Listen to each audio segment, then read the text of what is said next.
हिजो काठमाडौँमा शेरबहादुर देउवाको स्वागत कार्यक्रममा देखिएको त्यो जनसागर फ्याक रहेछ साथीहरू। त्यति धेरै भिडमा 50% मात्रै शेरबहादुर देउवाका समर्थक रहेछन् भने 50% अन्य दलका समर्थक रहेछन् साथीहरू। जुन त्यो जनसागर देखिराखेको थियो, त्यो जनसागर देख्दाखेरि एकचोटि त सबैलाई लाग्यो कि यो जनसागर भदौ 24 गते जुन दिन शेरबहादुर देउवाको दम्पतिले पिटाइ खाएका थिए, जुन दिन उहाँहरू एक्लै थिए, त्यो दिन यो जनसागर कहाँ गएको थियो भन्ने कुरा पनि धेरैले गरिरहेका छन् साथीहरू। जो यस्ता यस्ता मान्छे पनि त्यहाँ गएका थिए जुन देउवाज्यूलाई स्वागत गर्न नभनेर जुत्ता देखाउन पनि गएका थिए साथीहरू। तपाईले त्यो भिडियो पनि देख्नुभयो होला। त्यसपछि यस्ता पनि मान्छे त्यहाँ गएका रहेछन् जुन व्यक्ति थोरै मनोरञ्जन लिनको लागि पनि गएका रहेछन्। भनेपछि त्यो सबै जनमास देउवाको समर्थक मात्रै रहेनछ साथीहरू।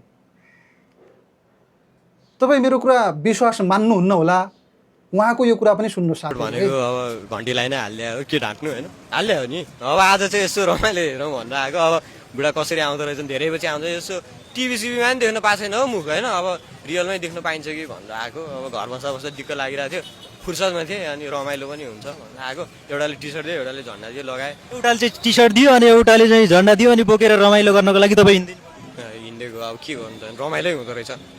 अलिअलि बोल्यो, मान्छेहरूसँग इन्टरेक्सन गर्यो होइन। रमाइलो गर्न त ठमेलतिर उता उता जाने हो नि, यो र्यालीमा पार्टीको उसमा चाहिँ आउने हो रमाइलो गर्न। अब तपाईँलाई थाहा छ त, पार्लिमेन्टमा जस्तो रमाइलो काहीँ हुँदैन हाम्रो देशमा होइन।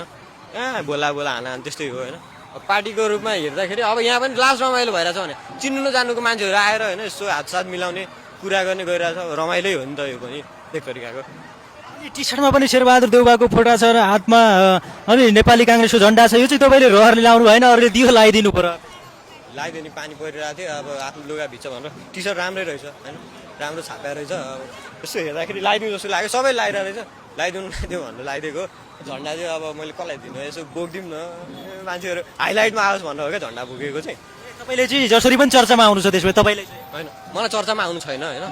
मैले यसो हेर्दाखेरि चाहिँ अब हुन्छ नि, ऊ बुढो आए जस्तो छ है, ल आए जस्तो छ होइन। कि त्यत्तिकै कराएको हो कि त्यो पनि थाहा छैन।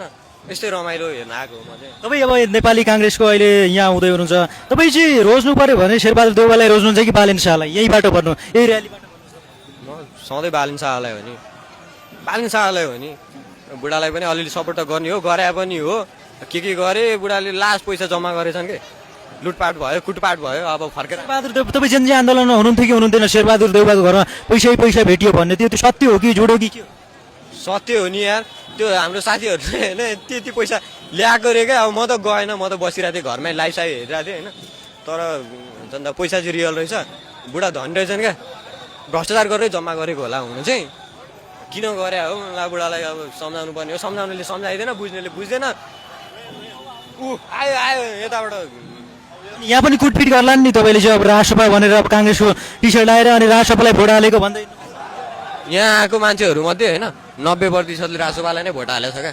त्यो त यसो हुन्छ नि त, खै के हो यो भेटघाट जस्तो रमाइलो। पार्टीको पनि रमाइलो हुँदो रहेछ, भेटघाट यताउति गाना भजन होइन। त्यसै हो। यहाँ आएको मान्छेहरूले सबैले काङ्ग्रेसलाई सपोर्ट गर्दैन क्या। मै गर्दिनँ, मलाई थाहा छ नि।